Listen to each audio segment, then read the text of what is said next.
EBS TV, television reloaded. On viral hepatitis. By viral hepatitis, we are talking about inflammation of the liver caused by viruses.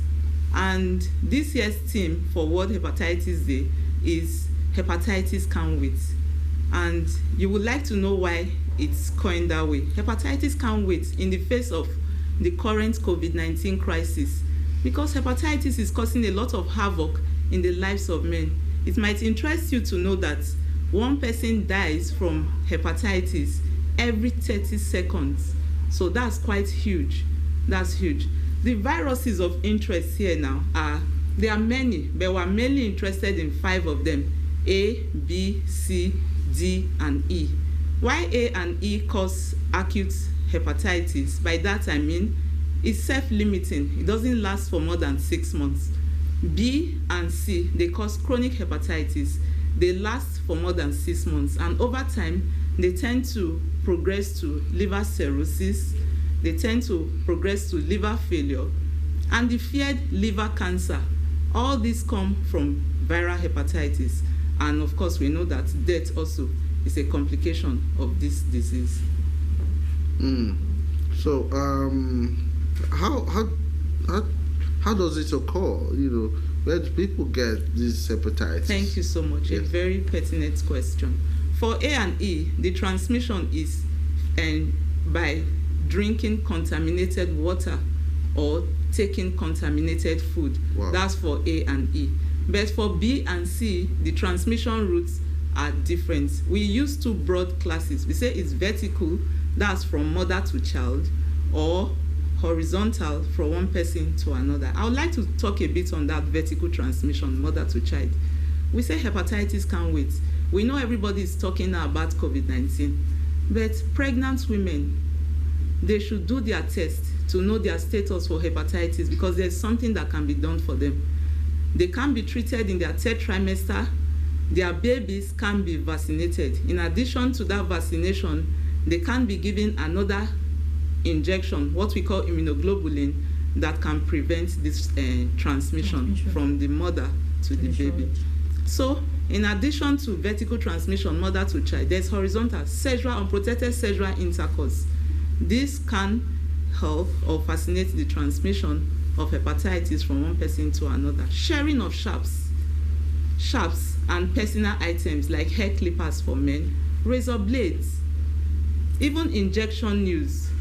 I think it's a good time to also talk to our traditional medical practitioners, where they do circumcision and all those scarifications and all that. What they use must be sterilized, because if you use the same instruments on a person who has the infection and you use on another person, the chance, there's that possibility. It's communicable. Yes. There's that of transmitting from that person to the other person. Wow. Then blood and blood products. This one has to do with the health personnel. And what we do these days, blood and blood products, they are well screened. We do not want a situation where you are giving blood to a patient for a particular illness and you now transmit hepatitis to that individual. Okay, let me thank Madam Roslyn once again for this. She does this again and again, bringing health experts around to talk on this. This hepatitis is, one person dies every 30 seconds.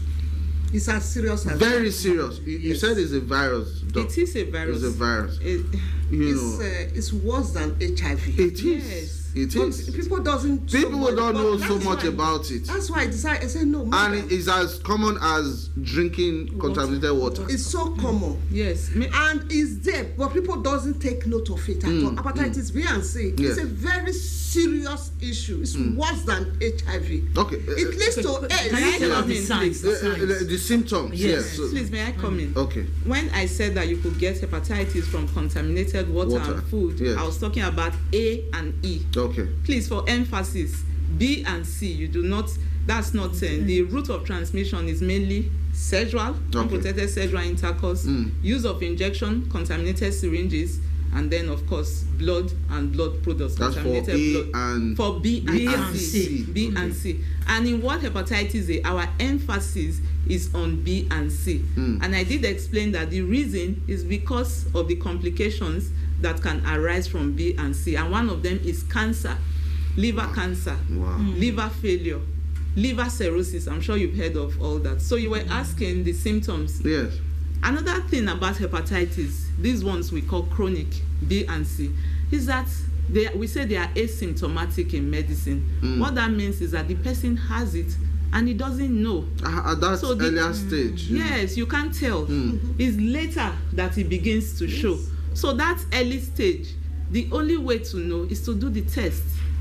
Many people know their HIV status. How many people know their hepatitis status? So that's where to start. I am here to see anybody that goes to the hospital to say, I want to know my hepatitis status. Yes, you must know your status. By the time you do the test, you can now say, okay, this person is positive or is negative. Hey. Those who are negative, if they were not vaccinated in childhood, it's a good time to get the vaccination, whether children or adults. That's the way to prevent it. Then if you are positive, you should go and seek treatment. Hepatitis B is preventable with vaccination, and it's treatable. Okay. It might also interest you to know that hepatitis C is curable. Okay. So how do they present? Let me go to your initial question. Yes. They are asymptomatic at first. But as the disease progresses, they now come with, I'll just mention a few of them. The eyes may be yellow, what we call jaundice. So the eyes are yellow. But both for children and adults. As the disease progresses, the eyes become yellow. I don't know whether you've seen anybody like that. Eyes are yellow. Okay, then the tummy may become big.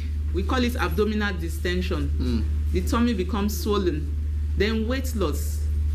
The liver itself may become shrunken if it's cirrhosis, or it may enlarge and become hard, very hard. That happens in cancer. I think these are some of the features that I would like to highlight. There are more. All right. So, what is your best advice to members of the public on how to avoid, like you said, unprotected sex? Yes. For B and C. Right? Yes, very correct. So, give us your best shot. Yes, I'm saying that hepatitis B can be prevented, and that's why we're here. First, let people know that this disease is real and it's causing a lot of havoc, and it can be prevented. Vaccination is a way to prevent it. They have found that universal vaccination is cost effective. In Nigeria, a place like Nigeria where we say hepatitis B is hyper endemic. So vaccination, then these behaviors that I've talked about, sharing of sharps, unprotected sexual intercourse, should be avoided. Then know your status. If you are negative, get vaccinated. If you are positive, come for treatment. Okay. Mama Erika, you want to answer this? Yeah. Vaccination. Yes. How do we get people to come? Because they don't know how serious it is, hepatitis B and C. But I'm always talking about it. But people fear, they are scared of cancer. Yes. But they don't know. But since I've been on air for last year, I've been on air for years. But that of hepatitis B, I am hammering on it. That people should go. People are going to specialists. Going to the lab. Is it cost? Can I come in? Yeah, B and C. Testing is quite cheap. Okay. I think awareness may be one of the problems. It's cheap and it's readily available. He wants to know the cost. It varies, but it's not expensive. I can assure you. It's $1,000. It's reachable. Yes, it's cheap. Just $1,000. University of Benin Teaching Hospital, you can come there. Other hospitals, specialists. I work in University of Benin Teaching Hospital, so I can speak for that. But I know that many places. Yes, even BMC. They do the test readily, and it's cheap. But you people don't really come out to talk about this always. We do. You see, I'm here today. Yeah. Today is not really World Hepatitis Day, because we have a lot for that day. So ahead of time, we're talking. It's actually on the 27th. Yes. 28th of July every year. We just want to make people know about this disease. So people should please know their status. Know your status. As regard not only HIV, some people they may not be please, positive. You should take it to the grassroots, because what you are saying is very very deadly.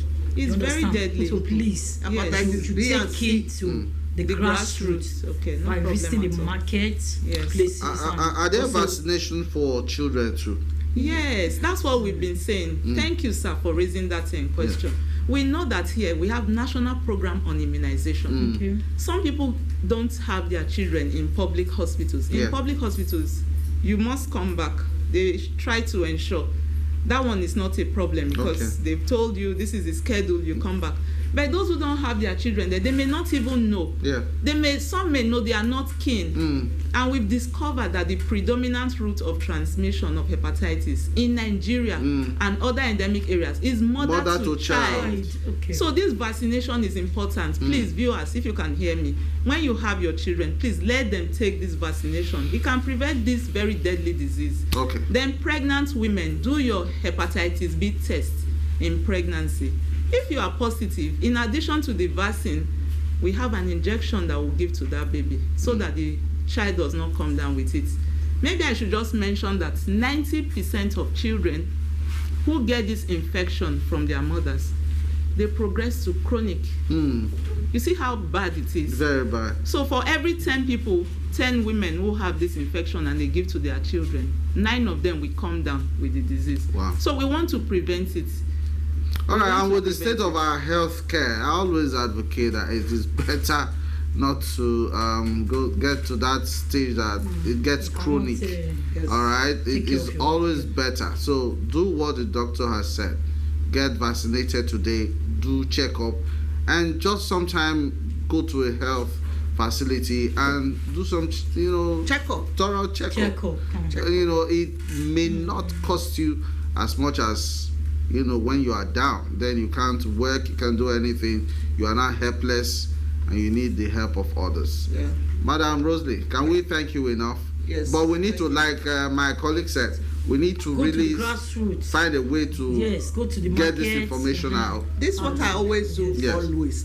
She has said it all before in the other program. Other platforms. But now I always tell them HIV is. I don't fear. You people shouldn't fear that HIV. But once you know your status, it's not a death sentence. Yes, but cancer, hepatitis. people fear cancer. Yes. And according to doctors, they say by the time they diagnose hepatitis B inside that cancer, it's I'm all sorry. over. You can't do much. You can't do much. You can't do much to manage. You wonder. just have to manage. So why now go for test? All right. Go for checkup. Okay. Next week, I'm sure we'll still have a Tuesday before 28th. Yes. So we'll still have time once again to really zero in on some of these issues and talk about it, especially where people drink unsafe water. They just take water from any source and drink. Even borehole water that are untreated and all of that. Okay, we need to do a lot of advocacy on this. Let me thank Mrs. Rose Sugagbo for coming. Dr. Mrs. Rose, we are really very grateful. Thank you. She's so a much. consultant gastroenterologist with the University of Benin Teaching Hospital. And I almost call you doctor. I'm so concerned. You're so concerned, yes. All right, we'll give you honorary. I think it's the enemy that should do that because she's always on this, the health of the people. Thank you, ma, for everything you do at Erika. All right, we got to run. Thank you so much. Benita had lots of guests on the show, and I'm sure she has something really powerful for you today on this great day. We'll take a break now. Be right back.